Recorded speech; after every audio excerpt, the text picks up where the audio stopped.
Welcome to Wrestling with Heart, a podcast looking at pro wrestlers giving back to their community. Join me, Stanley Carr, as I interview wrestling's hottest names who use their platforms as entertainers to raise awareness and do community service. Hello and welcome to another edition of Wrestling with Heart. This is the show where we talk with professional wrestlers and professional wrestling personalities about their lives in and outside of the ring, as well as doing acts of charity work, community service, volunteering, and spreading positivity. We're always about the positive vibes here on the show. And with me right now, I've got a very special guest. He has worked for ECW as well as multiple promotions across the independent circuit. Pleased to welcome the one, the only Tommy Cairo to the show. Welcome, Tommy, to Wrestling with Heart. What's happening? How are you? Great. Thank you so much for doing this. You're welcome. Yes. You shoot, bro. Ask me anything and I'll answer. And if I get long-winded and I get off track, just cut me off. I may forget where I'm at, so try to pay attention. I will. Well, let's start by talking about your childhood. Where are you from? I grew up in Essex County, New Jersey. Although we were maybe 25 minutes outside of New York City, it was still a suburb. And we grew up, we had fields that we can play in and places that we could go. And it was a great, great childhood. I grew up on a street basically around the corner from where I lived, Mitchell Street. And that's where all my cousins were. And it was, I mean, all I can remember is hearing that screen door slam behind me, and it was like the old adage, when the street lights come on, you get your ass home, you know what I mean? And that's how I grew up. We watched All in the Family, and I was born in 58, so I'm 66. So you imagine, in the 70s, I was young, and my childhood was it was a little tough. Without going into too many details, but it was a little rough. I grew up in an Italian American neighborhood, and almost everybody was a gangster, a half a gangster, had some scam going, skimming off the top of some business, just the way life was. I had to change that many years later because that's not the way to live, but to us, it was survival. And that's what I did. I came up through Olympic style weightlifting. And by 1974, I had gone to 3 junior Olympic national championships. I was always in the top 3 in the country for those 3 years. I had a childhood idol, Phil Grappoldi, was an Olympic style weightlifter.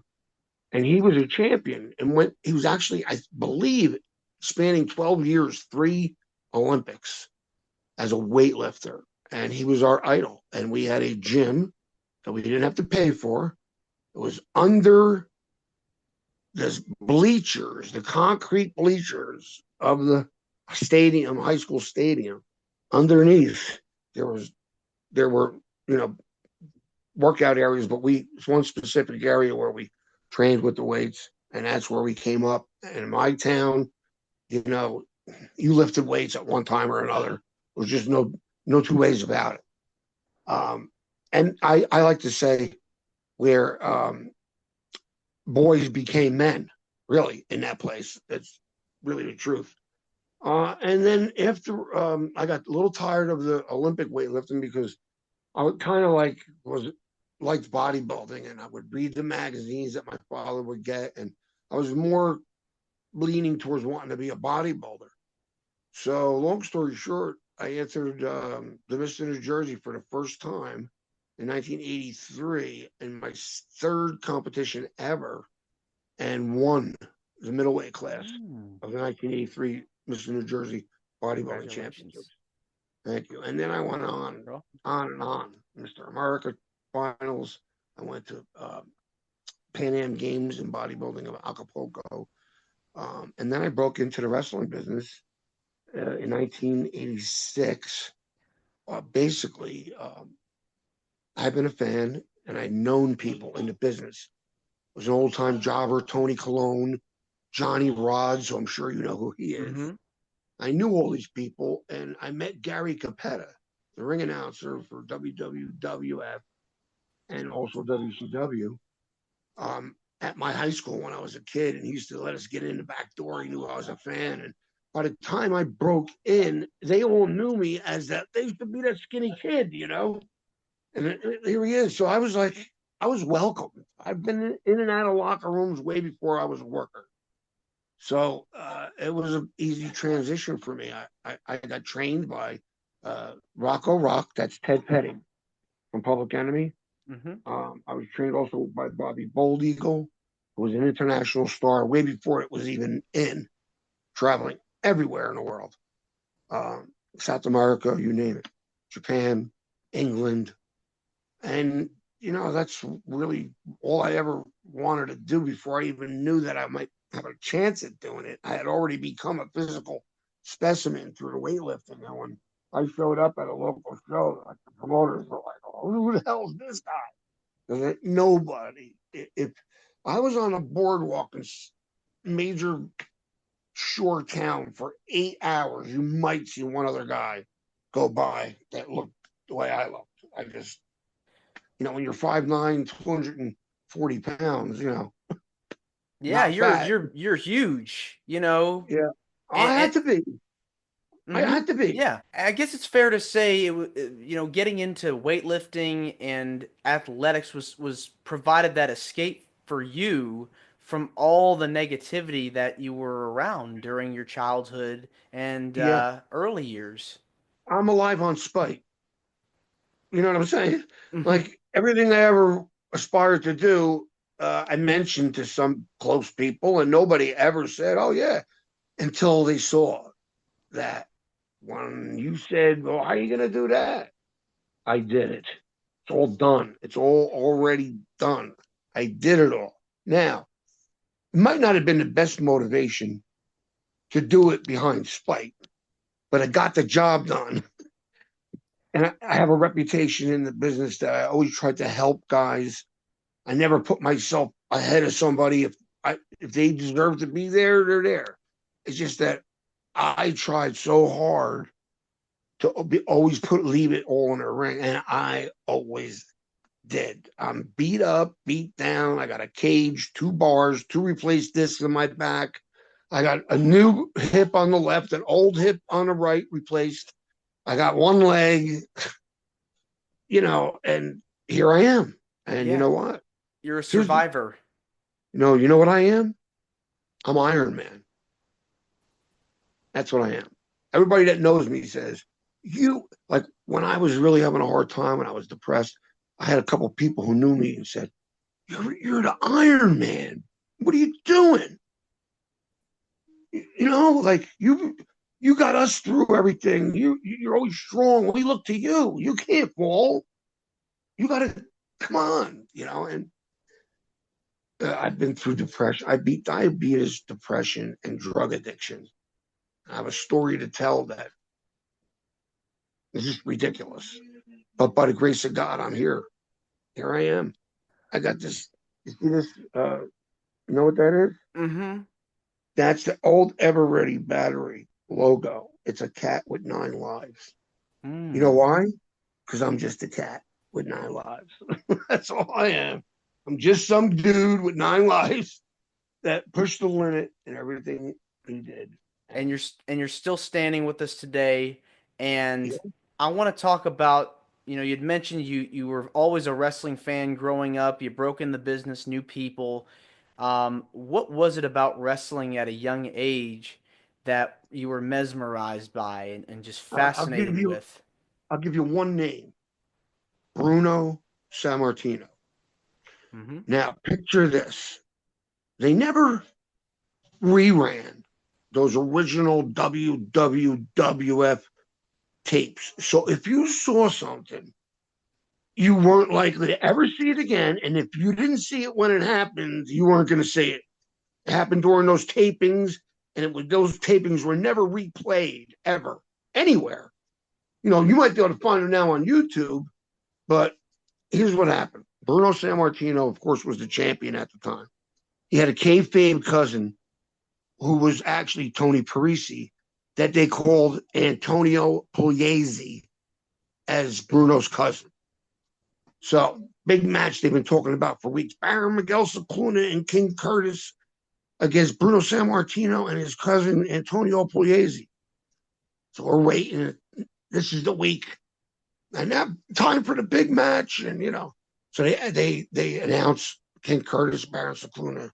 They come out, everybody boos them, And then they announced Antonio Pugliese from wherever, Italy, the cousin of Bruno Sammartino, Antonio Pugliese. And he comes out, and there's no Bruno. And I go, well, we're waiting. Wait a minute. We just got word from the back that Bruno missed his connection, and he's probably not going to make it here on time. Well, the heels, they jump on Antonio, Bruno's cousin, and they put the boots to him. All of a sudden, the ring announcer, who at that time was Ray Morgan, the show was Heavyweight Wrestling from Washington, D.C. And he turns and he goes, wait a minute, here comes Bruno now. And he comes through the door with his suitcase with like his tie hanging out of it. A suitcase. He comes up in the ring. He just got in from the airport. He goes in the ring, and him and his cousin are back to back, and they fight the heels off, and everybody goes nuts. I'm screaming in my bedroom. My mother comes running in. What's going on? I said, Bruno. She said, you're driving me nuts with this stuff. Oh, my God. She said, I'm going to let you. Now, instead of like stopping me, she encouraged me by getting my uncle, who got me into watching wrestling at 10. No, I started at 8 watching it. 10, I went to my first live match to see Bruno. And my uncle took me. And my mother called my uncle and said, do me a favor. I know you go every once in a while. Take him with you because you drive me nuts. Let him, maybe, I don't know. She said, maybe he'll do something with it. All those years ago, a skinny kid. It looked like I was from Biafra. I won my junior Olympic title at 120 pounds. 120 pounds. Now you're talking 120 pounds later, and hard work. When people say, oh, steroids, listen, I took steroids because I had to. I was already winning titles in small competitions without taking drugs against guys that were taking drugs because I had the ability to get shredded, 5% body fat. When somebody says I was 2.9, there's no such thing. The body doesn't function below 3% body fat. So these people that get these calculations, I don't know where they get them from. But that being said, the next step, if I wanted to keep competing, was to do that. And that went hand in hand in the wrestling business. Because if you're not 6 foot, you better be, whatever you are tall, you better be as wide. So I was practically 5'9" by 5'9". And the good thing about that was, like, you look at Taz, right? How short Taz was. And because he was stocky and he was built and he had a really over gimmick, okay, you never looked at him and even was in there with Bam Bam. You never looked at him and said, what the hell is he doing in there? Because he was like a little, and that was me. That's what I was. I knew that working out, training with weights, gaining muscle, and getting bigger was the only shot I had to stand out because I wasn't tall and just had over the top intensity. When I did a promo towards the end, I got way better when I was working for Frank Goodman, USA Pro Wrestling. And I used to hate ECW when you do your promos, all the guys, in other words, the camera's facing you, all the guys are behind the cameraman.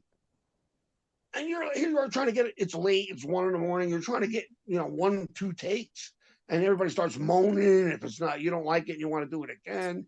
And I'm like, I finally, when I was it's anxiety producing because you want to do a good job. Yeah, and I can't, well, everybody's looking at me, and so when I was working for Frank Goodman and he put his title on me, I would grab the guy and say, come in here, and we'll go in the shower room, in the hallway where there's nobody. And then I could do my thing. And if there's we got to stop or we got to do it over or we put pieces together, usually I was one shot pretty good, When you talk about promos to you, what makes a good promo? Uh, you're exuding. See, now here's a dichotomy. I believe the closer you are to your character in some way, even if it's an alter ego or your subconscious that you don't act on daily, but through your gimmick, you get to be that nasty guy or that. The most over guys are the guys like that. Stone Cold. That's pretty much Steve Austin. I mean, I think he'll admit that. You know what I mean? So when you get the ability to do that, and that's only if your actual character normally is that over the top in so many ways, then it's okay. You know what I'm saying? You just you're portraying either at a magnified pace, you know, what you already are. And Turned all the here's way the thing. up. Yeah, exactly. And if you keep your promos or uh, yeah, close to the truth or similar to a situation you've had that can be useful, you tailor it to that. But so in a way, it's an extension of your personality. Usually, you would think of an actor or a worker to be considered really good, and their character and uh, is such that it's such a far cry from what they really are. That's what makes them such a great actor. But that's not wrestling. No, wrestling is different. You know, you're playing a part, but the more it's like acting, the more impressive it may seem. But I think it's harder when you pull from your own lifestyle, your own life. It's easy to remember stuff. You know, when you're making stuff up, whether it be for a character or you're just some pathological liar, you know, I mean, you don't remember. you think Yeah, back to like some of the legends and some of the great guys on the mic. Roddy Piper, perfect example. You know, he just shot from the hip, said what was on his mind, and the fans still remember those yeah, classic moments, those Piper's pits, those yeah, in ring promos that he would do.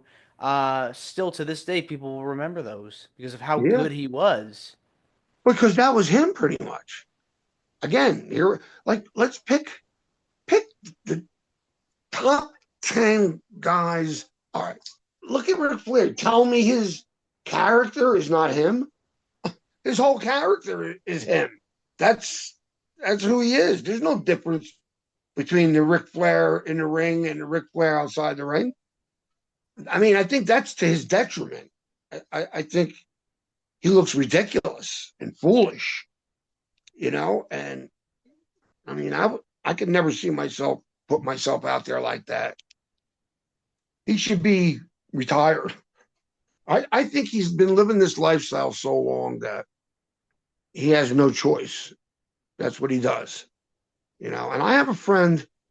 I won't mention the name on air because it's not right. But anyway, I'm trying to help him right now. Actually, I'm in the process of getting him hooked up with DDP. Now he knows Paige. They know each other. Somehow, I just can't get him to get on the phone. I can't do it. If I give you the info and you can't bring yourself to do it, and we got no hope. You know what I mean? So Let's anyway, let's get back on track where we were. Where Yeah, were we? yeah, because I want to talk about your career and what you've done in the business before we move on. Mm-hmm. Let's talk about the training experiences and process, learning how to wrestle, because it is intense. You're at a wrestling school or you're setting up rings. I've had people on the show talk about training on the road, basically learning on the job. What was your experience like learning how to wrestle? Well, you have to understand this. I was a superior athlete. My wife will tell you she was a star softball player. in the snow. She's at 240 pounds. She said, "I'll race you." And I never remembered that said this not too long ago. She told the story. She goes, "You smoked me. You left me like I was standing still." Mhm. I was just a freakazoid. I would lift weights that were ridiculous. I could break shit, bend shit, lift cars, trucks, lifted back of trucks, cars, you name it. And I always had that strength. So the training for me, by the time I broke into wrestling in 1986, I was an amateur wrestler in junior high and high school. I was a junior Olympic national champion in weightlifting. I was a black belt jiu-jitsu. I was dropping people without hurting them on their heads and backs and stuff in the yards as a kid. By the time I got in the ring, which was on the boardwalk in Seaside Heights, New Jersey, in the heat of the day, uncovered where that canvas would get so hot that we would have to hose it down before we could actually lay on it and work out. I trained with Ted Petty. Um, I knew Gary Capetta. Gary Capetta owned the pier on the boardwalk in Seaside Heights, New Jersey, where this ring was set up to run shows through the summer. So I didn't break in that there though. I broke in at Sussex County Horse and Farm Show up in Okay. Sussex County. We got up there for some reason. It was Jersey, so I don't know why we didn't think we needed EKGs, but I was new. They put 6 of us in the back of an EMT van and drove us to the hospital. We got EKGs in the hospital, and then they drove us back. And the guy's putting up chicken wire. There was a stadium there, and the ring was set up on the track, and he was putting up. I said, "What are you doing?" He goes, "These people, they don't see nothing like this here. They get crazy every year." I'm like, "What?" Sure enough, it was a captive audience. So in other words, during the fair, they make an announcement. Over in the rodeo thing, pro wrestling show starts. And man, it was nuts. And that day, I took home, I drove Ivan Putski to the airport because I was living in Newark area. And he took, was flying out of Newark. He sat in my back seat, talked about himself the whole way, and left orange and banana peels on my back seat. Oh wow. Like, yeah, you couldn't talk. Crazy. All he did was talk about himself. But that was my first show. I was in a tag match with my trainer under a hood, Teddy, and another guy against me and a student. And that man, you talk about within 6 months, Ted Petty, gave me and a guy by the name of Davey G, the masked Russian, the Volvo van with the ring, and said, "Take these dates and you go up New England." And like a couple times a year, we'd be gone for 11 days. We go up Burlington, Vermont. We were all up that way by The Northeast. yeah, but up by Lake. I forget what lake was up there. Whatever's up there by Burlington, Vermont. And it was great because we literally go to the building. I say it's day one, Thursday night. We used to do Thursday, Friday, Saturday, Sunday. So Thursday, it's Thursday night. We get to the building. We set up the ring. We train in the ring. We go back to the hotel or the truck, depending on if we were leaving at night, how far of a ride, and then go relax. Go back to the building, work the show, tear the ring down, put it in the truck, and either sleep somewhere or go to a hotel or go to the next spot. And it was great. It was the best thing I ever did. I excelled very, very quickly. Like, let's put it this way. I could do a kip up. They call it a nip up now. There's a kip up. Before I knew anything about wrestling, we had tumbling. And I could lift flat back without using my hands and kip up. So even though I got bigger and more muscular, I did so much stuff all along that journey of 90, 110, 110 pounds that I always acclimated to it. You know what I'm saying? I, Yeah, you I, you progressed. It was a yeah. seamless transition because you were in weightlifting and you had grown up around athletics, so it was a Yep. natural fit. And, I was very lucky that way. And we talk about the people I came up with. Forget about it. The people that helped me. I mean, you got Larry Sharp, you got Johnny Rods, you got Davey O'Hannon, Ted Petty, Bobby Boldy. I knew these guys since I was a kid, except for Teddy. He's only a few years older than me. But to this day, I just went up to a wake for a guy by the name of Pete Reeves. Now, you would have to know the history. He was a jobber kind of guy, and the reason he used the name Pete Reeves was he had a little black goatee and he looked kind of like Steve Reeves, the old bodybuilder guy. And became friends with him. I'd go over when he was at his aunt's house. I'd go hang out and talk to him about wrestling. And then years later, I brought him to one of my shows and gave him an award, and he was in tears. He was like, "I can't believe you're that little kid that used to come over and bug me about wrestling." And I'm like, "See, this is what it's about. When you find out, when you're in this business and you find out that some dude is in a locker room, isn't in it or didn't get in it the same way you did and doesn't even know much history.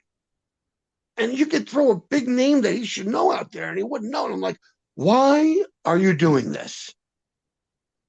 We don't need people like you.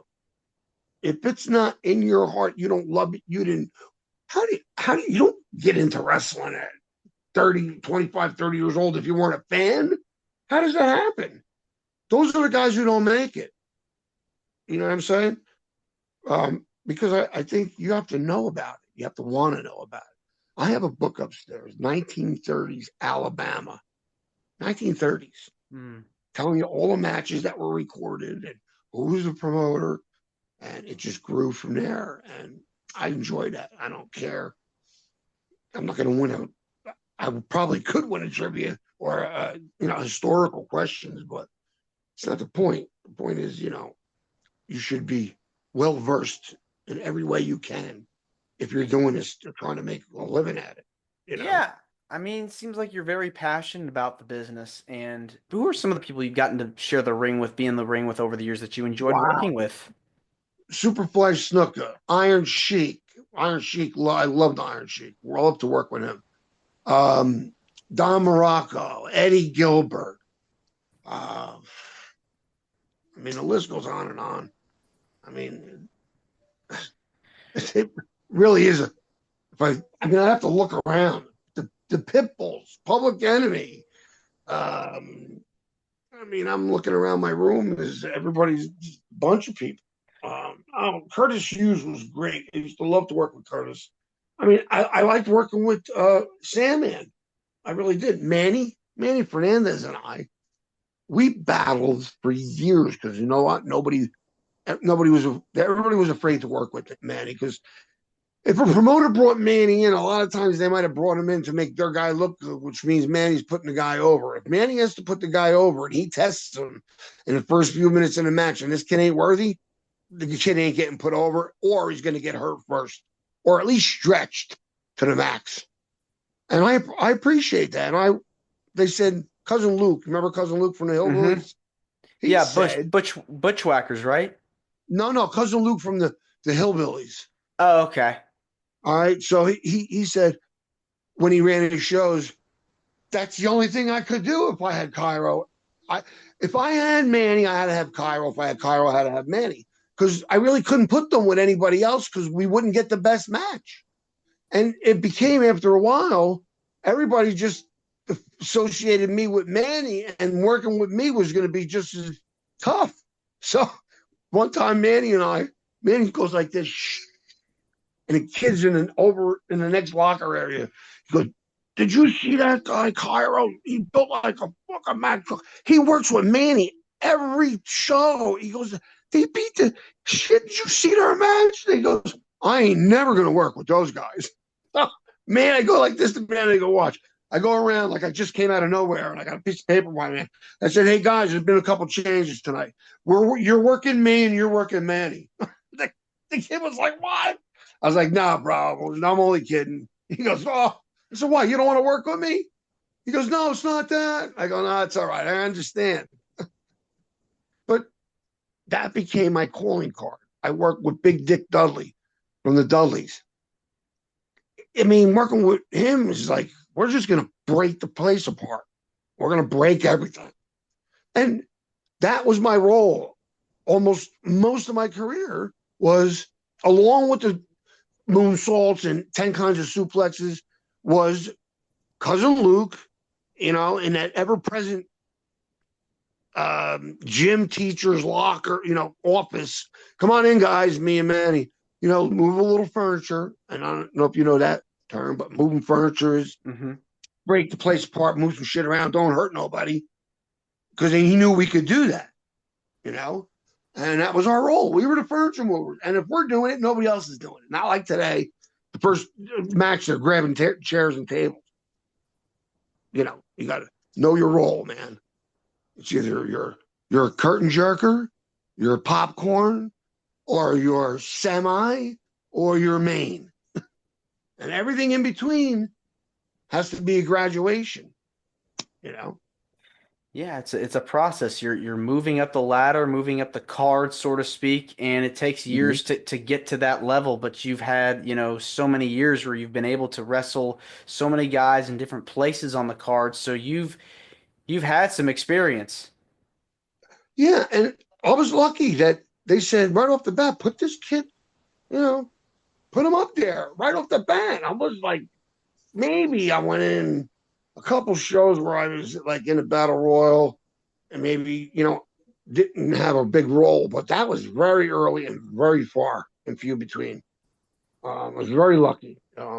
But, I could deliver. They didn't, if I couldn't, then I wouldn't be in that spot and I wouldn't be making $100 my first show, my first few shows. That was the rate for, a worker, just regular worker, just coming up, or that's what it was. It was $100. Almost everybody. Do you know the Savoldis, who are notorious for not paying, gave me 60 of 100 that they were supposed to give me? But even at 60, there's kids today that work that don't make $60. You know what I mean? So, and when I promoted and ran, that's another thing. I ran my own school. I had my own promotions. I made sure that those guys got paid a decent wage. Again, getting back to Paul Heyman, asking people to do things, forcing people to go do things, coercing people to do things that maybe if he had ever laced up the boots and worked it for any great length of time, got stretched, got potated, gave back, maybe he would, look at things a little bit different. But so many guys, I won't say sold. Yeah, I will say some guys sold their souls. Just like this whole P. Diddy thing, and you hear these Justin Bieber sold his soul. I feel like that about Heyman, and I'll go public about it. I do. I think he did a lot of dirty things, and a lot of it was not pretty. And I wasn't always present because I separated myself. Do you know from the start, I think 3 years in ECW, I never went in the back door. You know why? That's where the trouble was, going through the back door. I came through the front where the fans would come in and went straight back to the locker room. Now, whatever I did, but I didn't do things in front of people. If you're doing something that's not the best thing to be doing, you don't do it in front of 20 people. You know what I mean? This whole business has been wrought with women across the country for 50, 60, 70 years that have been the ring rats, which are nothing more than someone's daughter, niece, sister, aunt, mother. And you're doing these things, and it's been going on for years, and it's been accepted like it's okay. And I'm not with that, man. And that's why I didn't roll in certain circles, because I'll hang out and party, but I was with my wife when I broke. Well, I had broken in '86, and we met in '89, and I've been loyal to my wife since I met her. So there's none of that stuff that went on, or snorting this off a woman and prostitutes and all this other crap. I mean, I'm not with that, and I'll stop that anytime I see it or know about it. And that's why a lot of stuff went on that I didn't know about, because they knew. Don't let him find out, because I would have rocked the boat, and they didn't want the boat rocked. They wanted to just keep doing what they were doing. A bunch of degenerates, really. There was only a few guys in that locker room that were worth their salt as a man, for real. Only a handful, and those are the ones I was friends with mostly. You know. Let's talk about the stuff that you've done as far as charity work and volunteering and helping others. I mean, you had mentioned your wrestling school that you ran for a while. Let's start with that. What made you decide you want to run your own school, and just how Well, you've been able to give back to people over the years? Well, what happened was, a friend of mine, Dan Brown, who ran a production company out of Atlantic City. I was running the Tropicana Health Club and also ran shows there. And he and I became very good friends. He taped a couple of my shows, videotaped. And then he said to me, I got this building in Egg Harbor City. Why don't you put a wrestling school in there? Because he knew my ambitions. And the biggest thing back then was, you know, getting a building that you could afford. So he said, listen, I don't want anything. You set yourself up in there. If you're going to do anything, let me videotape it. That's great. Started Force One. Force One ran for 7 years, man. It was 2007 to 2014. And then we went from, we sold it.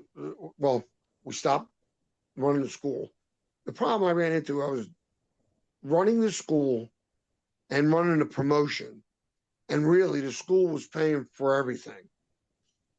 And I had a bunch of guys. We had 2 rings going in Ocean in Egg Harbor City, New Jersey. It was awesome. We used to tape vignettes outside the building.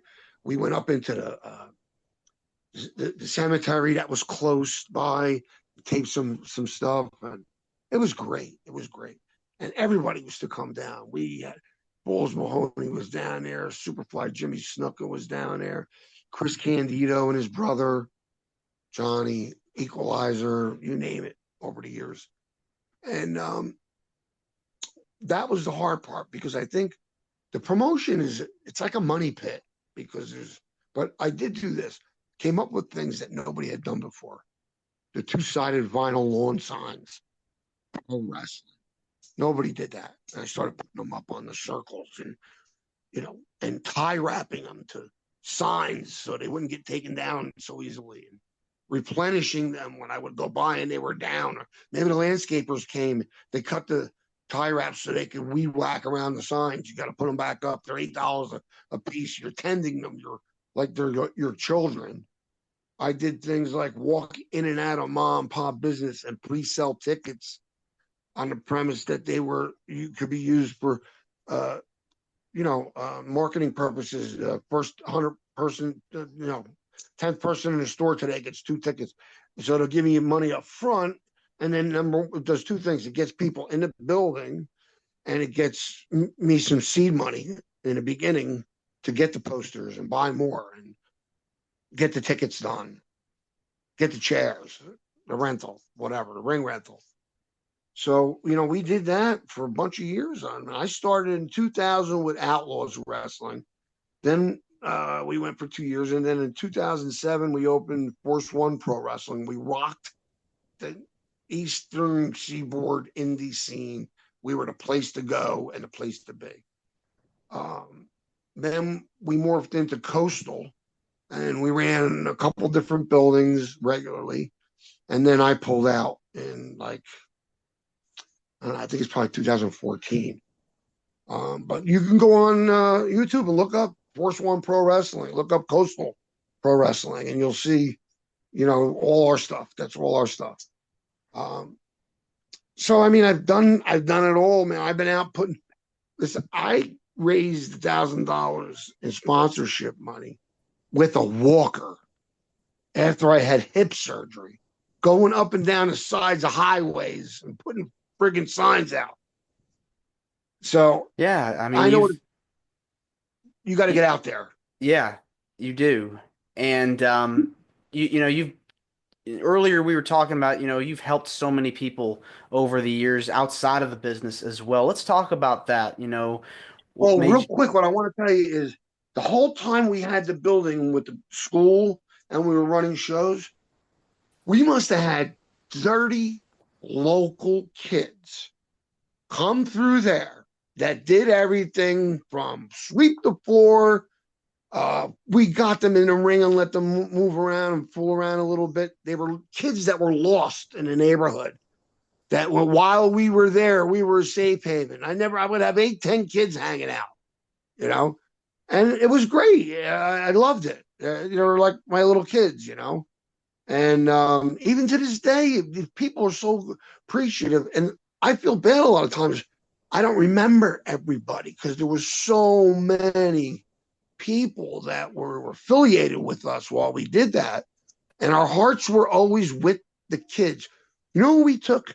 We took the overlooked, the underrated, the overlooked, people that for stupid reasons in indie wrestling couldn't get work because they were good. And they made the other guys who were friends of the promoter, you know, all these marks that are trying to run schools and run wrestling. And they're very good. They just never were put in the right spot. We made all those kids shine. Took White Lotus, made him our junior heavyweight champion. Another guy who was Brian Pillman's cousin, James Pillman. There were our two trainers.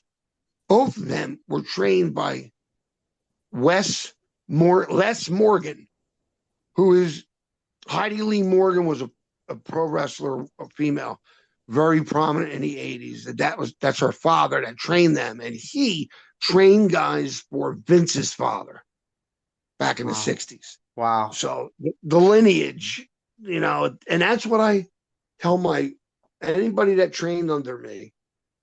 When you go out there to work, you know already what's right, okay, because you were trained by us. So now that you got cell phones, it's so easy. If you go to a show and you think that they want you to do something that you're not sure you should do, you should know because you were trained properly, but pick up a phone and call somebody. And then you go to the promoter. And this is what I always tell these guys. The promoter's asking you to do something that either makes no sense or is not professional or whatever. And the promoter says, well, people say, well, you got to listen to the promoter. No, if the promoter's a complete idiot, why would you listen to him? That's when promoters were really promoters. We were always about the kids, always about the kids. So does that bring us maybe up to the present, if you want to do that? So I always have people that I'm kind of mentoring, being only slightly removed from my own issues. You would say, well, just a couple of years ago, he was doing this. Why are you going to listen to him? That's why you're going to listen to me, because what I was doing, people don't get out of and get away from. I did. Okay. And I didn't do it. I kicked the sheets. Okay. And if you don't do that, I think like the thing with addiction, and I worked in the prison system as a counselor. I don't believe it. I don't believe it. I believe take a heroin addict. 6 years he's clean, right? That means there's nothing in his system that is making him want to. It's coming out of his system, and to feel good, he's got to do it again. It's been out of his system, and then one day he decides to go do heroin.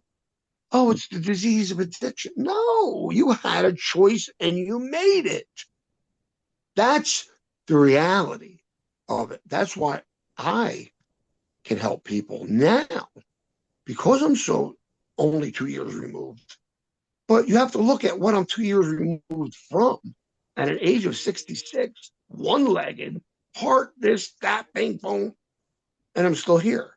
So yeah, listen, if you go to the prison system and you say, there's a drug addict or drug dealer, whatever, Mr. Cairo has been through the program. It could be your counselor, or we have little Miss Jane here that went through to college and got a degree, never took a drug in her life. Who do you think they're going to want to talk to?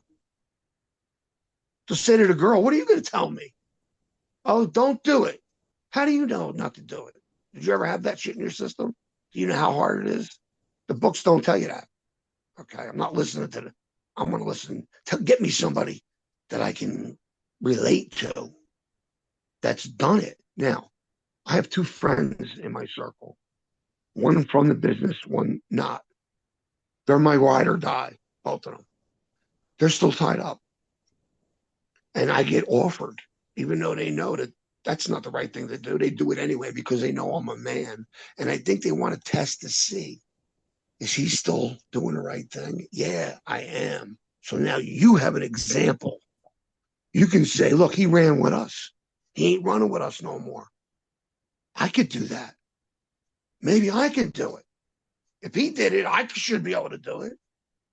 Or if not, let me ask him. Let me confide in him. Let him tell me I'm full of shit so I could get on with it and get help and get better. So many sick and suffering people in church. I go to Bible study, prayer. We take prayer requests. Everybody's got someone who's dying, sick and suffering through alcohol or drugs in the church. Everybody has one. I got 5 people I could name.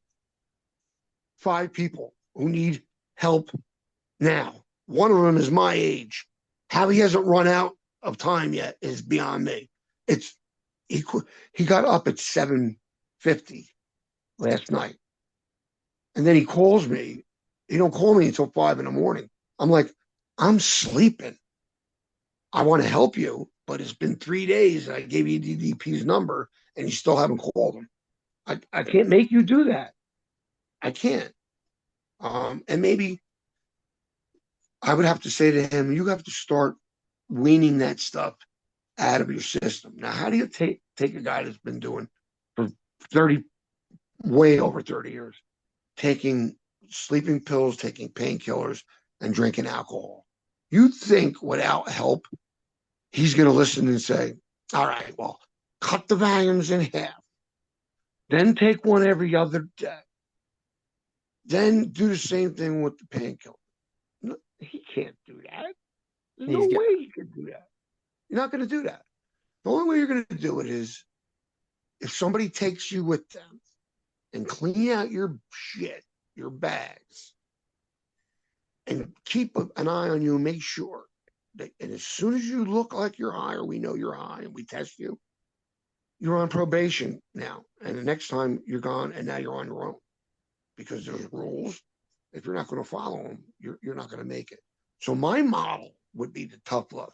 If I had a place, which I was working on, a rehab specifically for people in the wrestling business. You know why none of it works when you see Dr. Drew and all. Anytime they have a wrestler there, they hardly ever make it because you're treating Hollywood people and then you're adding in wrestlers. It's a whole different, this is a hybrid person, a pro wrestler who isn't drug addict and after all these years and is still doing the same thing. That's a hybrid, man. That is not even a diagnostic in the DSM. There's no category for that. That has to be created. And I, believe it or not, I would treat a lot of these illicit guys that used heroin and used crack cocaine and used speed. I would treat them with, some of them with cannabis. Because the reason a lot of people can't get clean that use illicit drugs, you've been tapping that pleasure zone in your mind all these years, in your head, your body. And now you're trying to do nothing. That don't work. So you need something. So I believe cannabis can help a lot of people. and it'll be a departure from what they've done. It's legal in a lot of places. You could prescribe it medically. That's not saying everybody that comes through the program. Oh, certainly anybody that was a hardcore illicit drug user could get off of all of that and then use marijuana. They don't have to use it. They could get away from it eventually. But to get you away from that, you need something to look forward to. Even like cigarettes, it's a ritualistic thing. I'm used to when I travel, I gotta have something. I might smoke a black and mild cigar, I'm drinking something, snacking. I always feel like I gotta have something going on. And people that were addicts, that's a big part of it. It's like always looking for something. Like I'll find myself, I ordered food, and then for a little bit, I forgot that I ordered it. And then the doorbell rings, and I'm like, oh, I got that food now. And then, well, what's going to be next? Well, I just ate. I feel like I want to smoke a cigar. And then I go outside. So it's, you know, sometimes you substitute one thing for another, but a lot of times it's a lot lesser evil and it can help you. This is what I found. And for me, I tell people, no matter where you go, there you are. People want to move. People want to go somewhere else. I got to get out of here. It doesn't work. You bring your troubles with you. You bring your head with you. You got to change the mentality. And I'm right now, I got like, I would say, now the Lord puts these people in my path all the time. I have an ongoing 3-4 males that I talk to, that I meet with at the Bay. We hang out, we talk, we help each other, and I happen to be somebody who's in a position to help these people or to lead them to getting some help. But I got to watch I don't put myself in harm's way, and I can't take time from my family. You got to be careful. Yeah, I'll give you the info, but you got to, I'm not going to get on the website for you, and you do that. Yeah, they've got to put in the work. Yeah, if you don't know how, get your wife like I do when I don't know some. You know what I mean? Yeah. Like I love these people that just listen, in general, people are weak. And that's why they have so many issues. I have been through and overcome so many things in my life. And the Lord has shown me that I'll keep you here if you keep trying and your heart is in the right place.